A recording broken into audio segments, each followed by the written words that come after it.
Peace and love, you beautiful wonders for the spiritual level of being. Nathan here from the spiritual level of being, and you have a spiritual level of being. And today I want to discuss the Paulicians.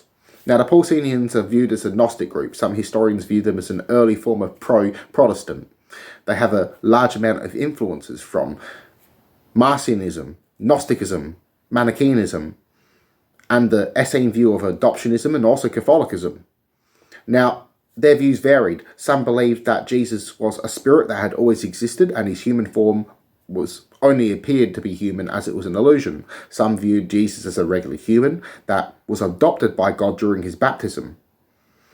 Now, the Paulicians aimed to restore Christianity to what they believed was the original form of Christianity handed down by Paul. Now, they called themselves good Christians, similar to the Cathar and Gnostics. Now, what makes them different to other Gnostic groups was that they were prepared to fight and die for their faiths, where other Gnostic groups were strictly non-violence. Now, they shunned same-sex relationships, and they also allowed divorce. Priests were expected to be holy men for life. Were not allowed to marry either, so they were similar to the Catholics here. Now, it's said to have been founded by a man called Constantine, who changed his name to Sylvanus. This is around the 7th century. Sylvanus was possibly born in 653 AD and died in 684 AD. Now, he was an Armenian that hailed from a Syrian community somewhere in modern Turkey. Now, he gathered a community, basically, that viewed the Byzantine church as superstitious and image worshippers of idols, as they rejected all images of God, of Jesus. They rejected the cross as they viewed it as a torture device and heathenish.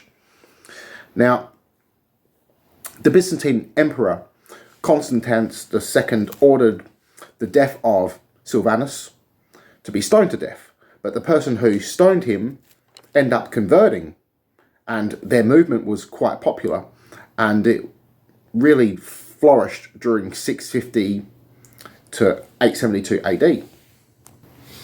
Now, Simeon, the officer who was ordered to stone to death Sylvanus, Constantine, who ended up converting to paulicianism, he ended up being burnt alive with a bunch of other Paulicians, burnt alive at stake in 690 AD by the orders of Justinian II. Now, the Paulicians were also dualistic, as they believed that this world was corrupted, and they believed it wasn't created by the true divine, as he was perfect and wouldn't create anything imperfect.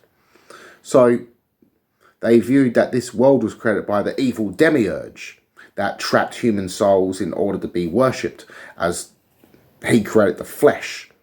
So they believed that the true divine wouldn't have anything to do with flesh, and that he sent Jesus as either spirit form or adopted him to share the true gnosis, the true divinity of the true God, so that humans would worship the true divine and would return to the Paroma. Now,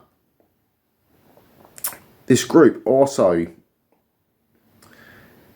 they rejected the entire Old Testament, obviously, as they viewed it was corrupted. They also viewed that this evil demiurge was the dark force behind the corrupt problems of this world, the corrupt politicians and the corrupt dictators and the wars.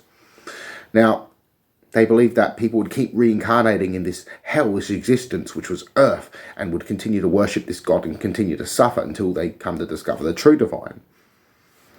Now, they had no diet restrictions, as this suggests that this group believed that possibly only humans had souls. It's arguably that said because these groups had different opinions. Some believed possibly that animals had souls. Now, they rejected the entire Old Testament.